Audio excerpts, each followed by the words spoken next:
बांटे, जिसने चुन लिए सारे कांटे। फूल ही फूल जिसने है बांटे, जिसने चुन लिए सारे कांटे। राज छोड़ दिया, ताज छोड़ दिया, राज छोड़ कर राज छोड़ बनवास जिसने झेला। सौतेला सौतेला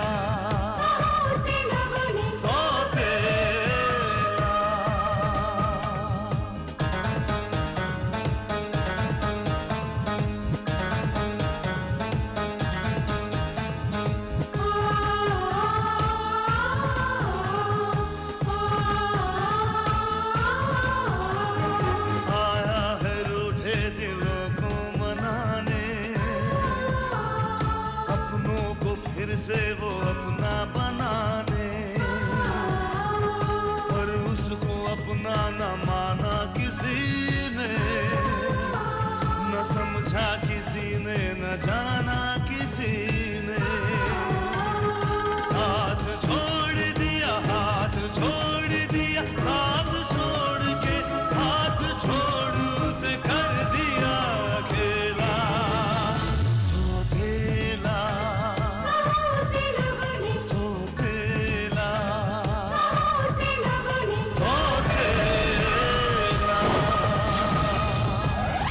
का मेरा पर्स कहीं गिर गया। मैम, ये पर्स किसका है? महेश भाई साहब का, या फिर उस युगांक का? शकुंतला जी आई, मेरे लिए? हाँ, तुम्हारे लिए लाया था, पर तुम कह रही हो तुम्हें नहीं चाहिए, तो फिर ठीक है। मैं आप भी ना बड़े वो हो गए बाबूजी। मेरा है। वो सिर्फ बटुआ लेने आया था कसम से। तो फिर मुझे इस बात का पता लगाना होगा कि उसके बटुए में ऐसा क्या है जो उसको लेने के लिए उसे रात को ही आना पड़ा।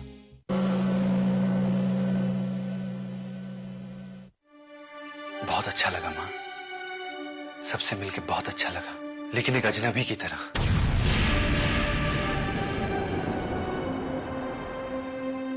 एक गैर की तरह।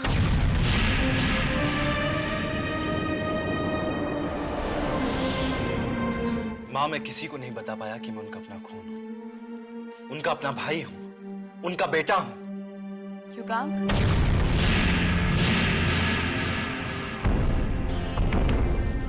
क्यों इस तरह से अपने आप को सजा दे रहे हो?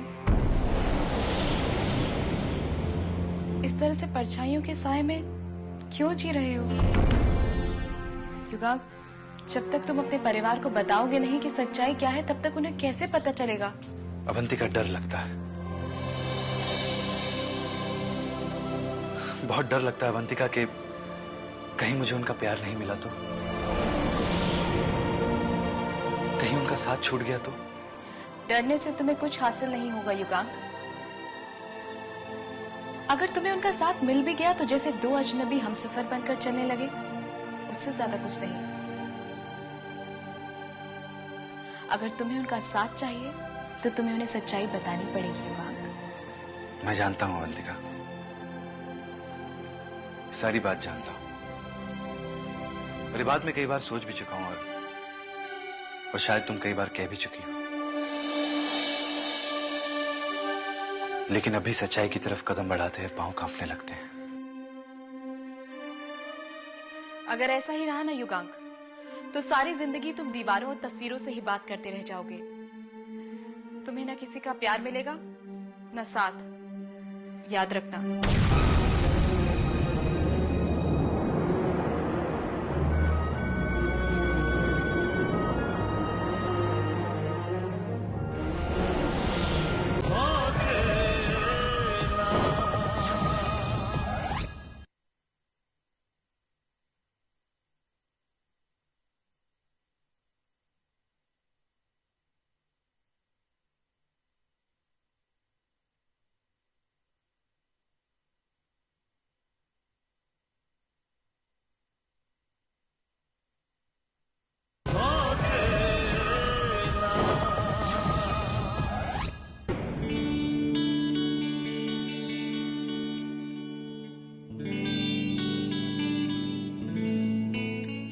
बाबूजी थैंक यू मत कहना।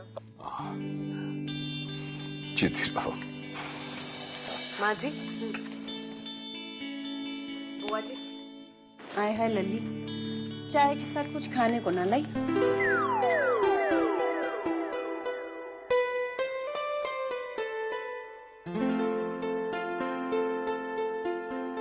हद ही हो गई थी। और रात को उल्टे पांव ऐसे आया जैसे सुबह तक उसका बटुआ कोई खा जाता। ऐसी कौन सी खास चीज थी उसमें जो उससे रहा नहीं गया चक्कर चलाते? नारायण, हर आदमी तुम्हारी तरह लापरवाह नहीं होता। कुछ लोग अपनी चीजों की कदर करना जानते हैं। लेकिन गौरी, वो वापस आए तो तुमने हमें बताया क्यों नहीं? क्या सोच रहा होगा? माँ जी, हम तो बताने ही वाले थे, लेकिन उतनी देर में तो वापस भी चले गए। आए हा जीजी, वो तो हवा के घोड़े पर सवार होकर आया था, बटुआ लिया और सर्र से गायब, जैसे हम बटुआ उसका रख लेते कसम से। जीजी, वो खाना हजम ना हुआ कसम से। तो इतना ठूस ठूस के खाया क्यों था? तू तो पार्टी के नाम से बावली हो जावे। वैसे एक बात माननी पड़ेगी, आपने युगांक राय की तारीफ जितनी की थी वो जरा भी गलत नहीं थी। वो बहुत ही प्यारा और समझदार लड़का है। कल लगा ही नहीं कि हमारे साथ कोई हमारे परिवार का नहीं है। He was just like our family. शायद ये उसके अच्छे संस्कार हैं या बर्ताव कि पहली बार मिलने पर भी वो पराया नहीं लगता। जीजा जी, ये अपना पंतोष का दिखावा है, दिखावा। और वो इस अपनेपन की आड़ में आपसे फायदा उठाना चाहता है। नारायण, मैंने दुनिया देखी है। मैं आंखें देकर बता सकता हूं कि कौन ईमानदार है और कौन फायदा उठाना चाहता है। उसकी आंखों में वो सच्चाई है नारायण, जो तुम्हारी आंखों में नहीं। आए हा जीजी, आप तो फिर से शुरू हो गई। जब देखो आप इन्हीं के पीछे पड़ी रहती है कसम से। मैं तो अपनी राय दे रहा था चक्कर चला के। अब मानना ना मानना तो आपके हाथ में है ना।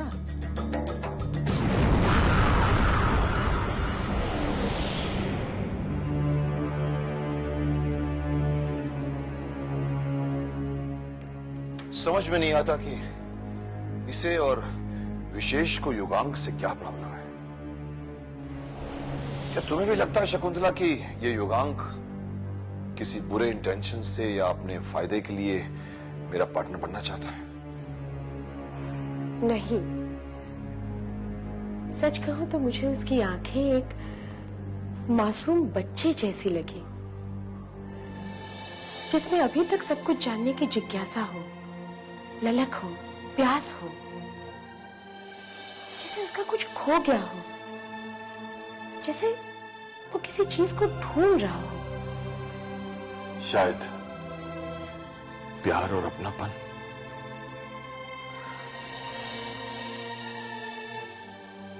मैं तो भगवान से यही प्रार्थना करूंगी, जो उसकी तलाश हो वो पूरी हो जाए।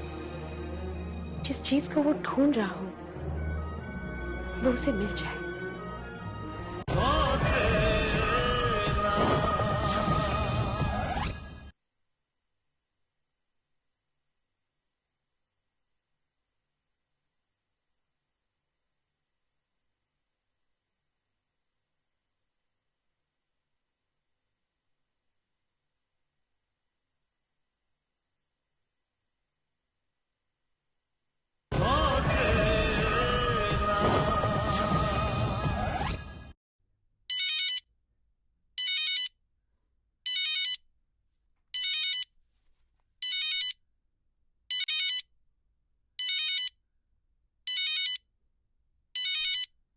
हेलो, हेलो अकी। Mom, how are you mom? कैसे हो आप? मैं ठीक हूँ, तू बता तू कैसा है? अब एकदम ठीक हूँ मॉम, बिल्कुल फिट। अब एकदम ठीक हो? इसका मतलब पहले बीमार था क्या? नहीं मॉम, एक छोटा सा एक्सीडेंट हो गया था। एक्सीडेंट? हे भगवान, कहीं तुझे ज्यादा चोट तो नहीं आई? नहीं मॉम, मामूली सी खरोच थी बस।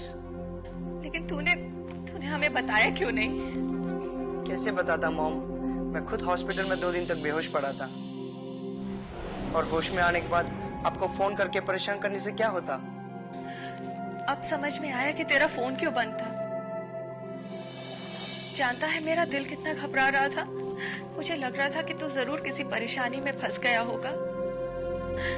मैंने इनसे भी कहा था, लेकिन डैड को क्या फर्क पड़ता है मॉम?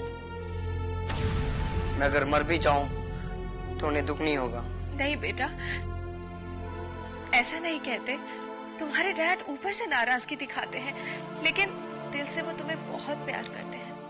ये बात आपने मुझे तब भी कही थी मॉम, जब मैंने वो घर छोड़ा था। लेकिन तब भी डैड ने एक बार भी ये नहीं कहा कि आकाश रुक जाओ। वो तुम्हारे डैड हैं, तुम्हारे सामने झुकना कैसे गवारा कर सकते हैं? और तू भी तो उनकी परवाह किए बगैर घर छोड़कर चला गया था। मैं भी उन्हीं का बेटा हूँ मॉम। मैं उनके सामने कैसे झुक जाता, और वो भी तब जब वो गलत थे। सही गलत मैं कुछ नहीं जानती, लेकिन इतना जानती हूँ कि तुम बाप बेटे की लड़ाई में अगर किसी ने कुछ खोया है तो वो मैंने खोया है। न उन्हें इस बात की फिक्र है कि मुझ पर क्या बीत रही है, और ना ही तुझे। ऐसा मत कहो मॉम, आपका प्यार शायद मुझे उस घर में रोक लेता, लेकिन वो आपके दिए हुए उसूल और आदर्श ही है जिनके लिए मैंने वो घर छोड़ा। आज भी अगर इस अकेलेपन में कोई मेरे साथ है तो वो आप है मॉम। तू सच कह रहा है? हाँ मॉम, अगर आप कहेंगी तो मैं आज ही घर आ जाऊंगा।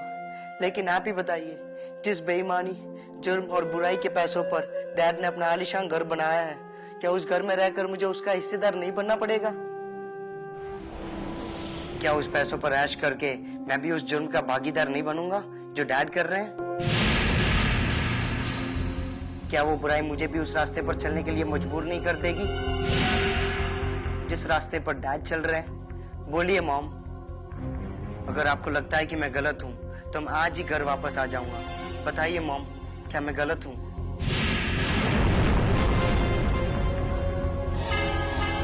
तू बिल्कुल सही कह रहा है। मेरी ममता तुझसे दूरी बर्दाश्त कर सकती है,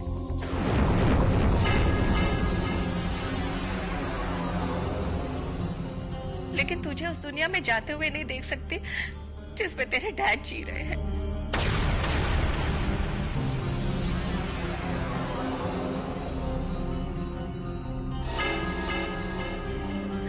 तू उन्हें गलत रास्ते पर चलने से रोक नहीं सकता तो क्या हुआ, लेकिन खुद को उनके रास्ते से अलग तो कर सकता है ना। और इसलिए मैंने अपने आप को उस घर से अलग कर दिया, और जब तक डैड सही रास्ते पर नहीं आएंगे तब तक मैं भी उस घर में नहीं आऊंगा मॉम। मैं भगवान से प्रार्थना करूंगी कि वो उन्हें सही रास्ते पर ले आए और तुझे दोबारा इस घर में। Thanks mom. पगला कहेगा, अपना ख्याल रखना। आप भी मॉम।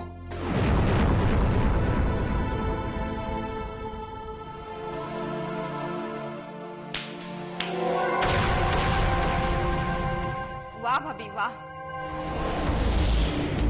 वहां तो भैया के सामने खूब टेसुए बहाती रहती हो कि मेरे बेटे को घर ले आओ।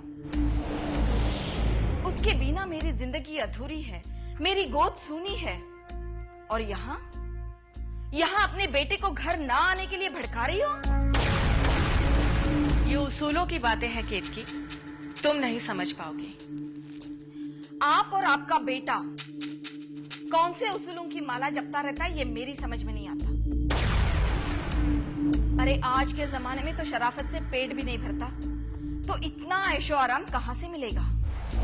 लेकिन ऐशो आराम पाने के लिए अपनी अंतरात्मा को तो नहीं बेचा जा सकता ना।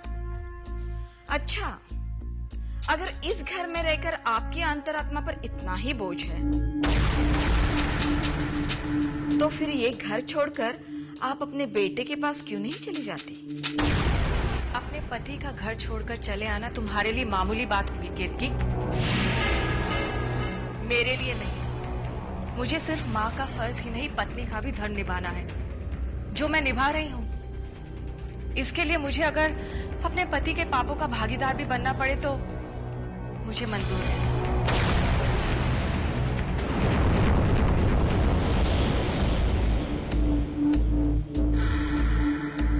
वाह भाभी वाह, बड़ी अच्छी बात है। ऐश से रहने के लिए क्या बहाना ढूंढा है? पत्नी धर्म। अगर इनका भी पति मेरे पति की तरह मामूली क्लर्क होता तो फिर देखती कितना निभाती है पत्नी धर्म।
क्या प्रॉब्लम है? किसने कहा कि प्रॉब्लम है? Common sense. बस जब तूने यहाँ बुलाया तो जाहिर सी बात है चेस खेलने तो नहीं बुलाया होगा। जरूर ऐसी किसी प्रॉब्लम में फंस गया होगा जिसे सॉल्व नहीं कर पा रहा होगा, इसीलिए मेरी जरूरत आन पड़ी होगी। तू क्या अपने आप को बहुत इंटेलिजेंट समझता है? नहीं, समझता नहीं हूँ एंड आई नो दैट। तब तो ये मिस्ट्री सॉल्व करना तुम्हारे बाएं हाथ का खेल होगा। जैसे पता तो चले कि कौन सी मिस्ट्री है। वही जो गिफ्ट मुझे वेडिंग एनिवर्सरी में भेजा गया था, वो किसने भेजा था? कम ऑन यार विक्रम, ये बात तो कोई बच्चा भी समझ सकता है। देवराज चौधरी के अलावा यह हरकत कौन कर सकता है? मैंने भी यही सोचा था। ऑफ कोर्स सोचा होगा, आखिर थोड़ा बहुत इंटेलिजेंट तू भी है ना। लेकिन ये गिफ्ट देवराज चौधरी ने नहीं भेजा था। Come again, how do you know that? क्योंकि उसी शाम मेरी देवराज चौधरी से फोन पर बात हुई थी। अगर उसने ये तोहफा भेजा होता तो वो मेरा रिएक्शन जानने की कोशिश जरूर करता, मगर उसने कोई जिक्र नहीं किया। सिर्फ इसलिए तुझे लगता है कि उसने ऐसा नहीं, मैंने खुद उसकी इस घटिया हरकत का जिक्र किया था, मगर उसने साफ इनकार कर दिया। विक्रम, तो तू उसे इतना शरीफ आदमी समझता है कि वो ऐसी घटिया हरकत करके उस घटिया हरकत को एक्सेप्ट भी कर लेगा? वो झूठ नहीं बोल रहा था महेश, क्योंकि जिसने मुझे तोहफा भेजा था उसने उसी वक्त तुम्हारे सामने मुझसे फोन पे बात की थी। हाँ तो? वो आवाज देवराज चौधरी की नहीं थी, किसी और की थी, किसी और की। मैं उस आवाज को पहचान नहीं पाया, मगर वो लहजा, वो टोन जानी पहचानी थी। तो तेरा मतलब है तेरा कोई नया दुश्मन पैदा हो गया? वो कोई नया दुश्मन नहीं है महेश, नया दुश्मन नहीं है। मैंने उस आवाज में बदले की आग महसूस की। मुझे वो ऐसी चिंगारी लगी जो बरसों राख के ढेर के नीचे दबी रही हो और जैसे वक्त ने एक बार फिर से हवा दे दी हो। कौन हो सकता है वो? कौन हो सकता है?